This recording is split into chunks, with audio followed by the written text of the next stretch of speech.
कर्म का फल भगवान भी नहीं बदल सकते। इसकी सत्यता एक छोटी सी कहानी के द्वारा मैं आप सभी को बताने जा रही हूँ।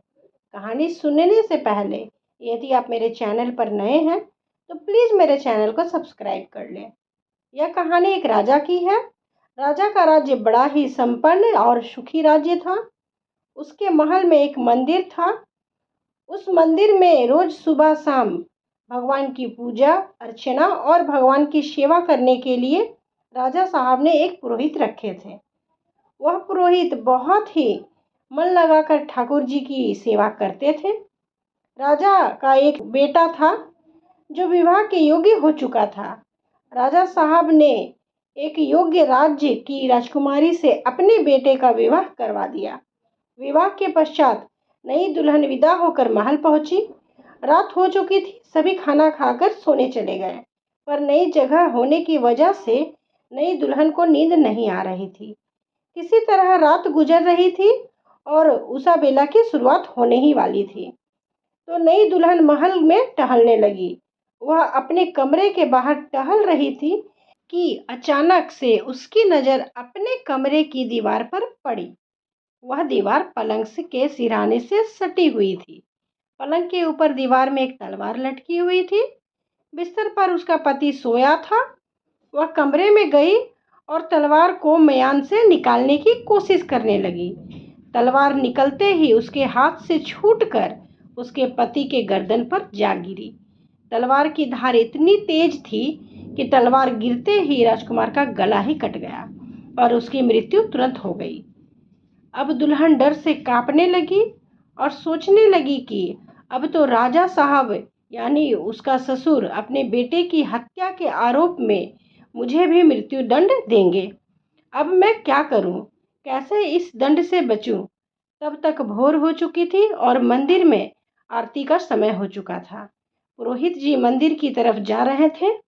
मंदिर का रास्ता राजकुमार के कमरे के बाहर से होकर गुजरता था। जैसे ही पुरोहित जी कमरे के दरवाजे से पार हो रहे थे, दुल्हन जोर जोर से चिल्लाने लगी, देखो, इस पुरोहित ने मेरे पति की हत्या कर दी है। नई दुल्हन के चिल्लाने की आवाज से महल के सभी लोग राजकुमार के कमरे में पहुंच गए। राजा साहब भी कमरे में पहुंचे तो दुल्हन ने रो रो कर कहा कि इस पुरोहित ने मेरे पति की हत्या कर दी है। जवान पुत्र की मृत्यु ने राजा को अंदर से तोड़ दिया।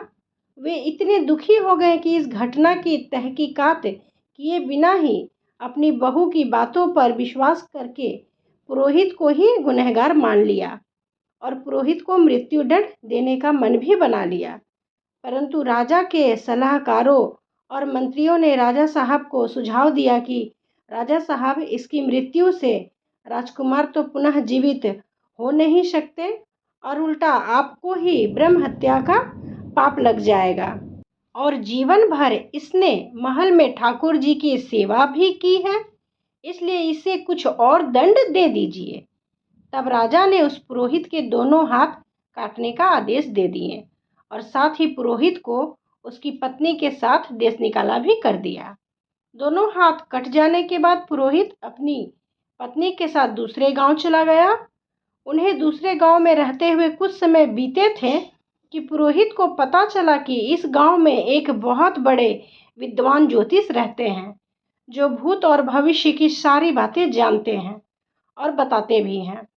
पुरोहित हाथ कटने के बाद हमेशा सोचता था कि जीवन भर मैं जिन हाथों से ठाकुर जी की सेवा करता था, उन हाथों को ठाकुर जी ने क्यों कटवा दिया। इस रहस्य को जानने के लिए पुरोहित उस विद्वान ज्योतिषी से मिलने चले गए। ज्योतिष के घर के दरवाजे पर पहुंचते ही पुरोहित ने देखा कि एक महिला उस ज्योतिष को खूब खरी खोटी सुना रही है, गरजने की आवाज में डांट रही है। काफी देर तक वह यह सब सुनता रहा। फिर सोचने लगा कि यदि यह सचमुच इतना बड़ा विद्वान होता तो एक महिला से इतनी गालियां क्यों खाता। यह सोचते हुए अपने प्रश्नों के उत्तर लिए बिना ही वहां से जाने लगा। तो विद्वान पुरोहित ने उसे अपने पास बुलाया और कहा कि अपने प्रश्नों के उत्तर जाने बिना ही जा रहे हो। तुम्हारे संशय को मैं अभी दूर करता हूँ। पहले मैं अपने बारे में तुम्हें बताता हूँ। पिछले जन्म में मैं एक कौवा था और यह महिला जो मेरी पत्नी है वह पिछले जन्म में गधी थी।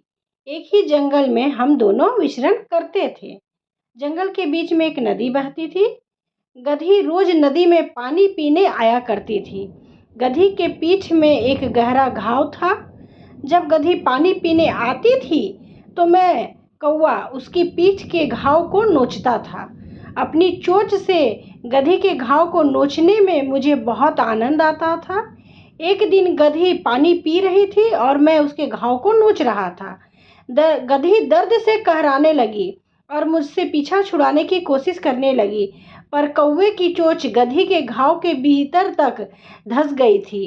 कौवा अपनी चोंच बाहर निकालने की कोशिश कर रहा था, पर चोंच बाहर निकल नहीं पाया और गधी कहराते हुए नदी में कूद पड़ी।